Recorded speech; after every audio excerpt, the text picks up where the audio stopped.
વાત છે એક એવા યુવાનની જેની પ્રથમ નોકરીને 1 મહિનો થતાં તેનો પ્રથમ પગાર આવ્યો હતો અને તે પહોંચી ગયો એક ચપ્પલની દુકાનમાં.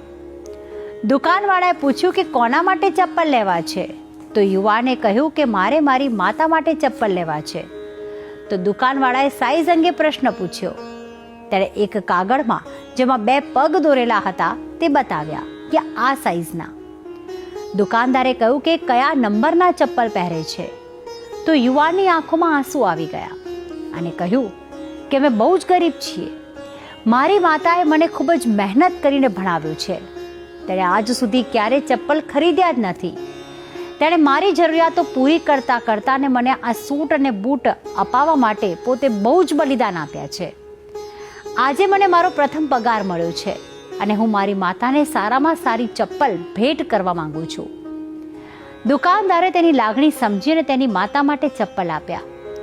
તે યુવાન જ્યારે જઈ રહ્યો હતો ત્યારે દુકાનદારે તે પુત્ર પાસેથી પેલું કાગળ માંગ્યું અને કહ્યું કે આને અહીં જ મૂકતા જાઓ. તેણે આ કાગળની સ્થાપના પોતાની દેવ સેવામાં કરી અને કહ્યું કે માતા લક્ષ્મીના પગલાં છે જેની હવે રોજ હું પૂજા કરીશ. ધન્ય છે આવી માને જેણે પોતાના પુત્ર માટે મહેનત કરી. મિત્રો, માં જે મુશ્કેલથી મુશ્કેલ પરિસ્થિતિમાં પણ આપને સાથ આપીને આપને એ મુકામ સુધી પહોંચાડે છે જ્યાંથી તમને પાછળ વળીને ક્યારે ન જોવું પડે.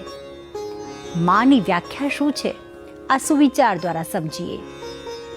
આજનો સુવિચાર: માની મમતાનું એક બિંદુ અમૃતના ભરેલા સમુદ્ર કરતાં પણ મીઠું હોય છે.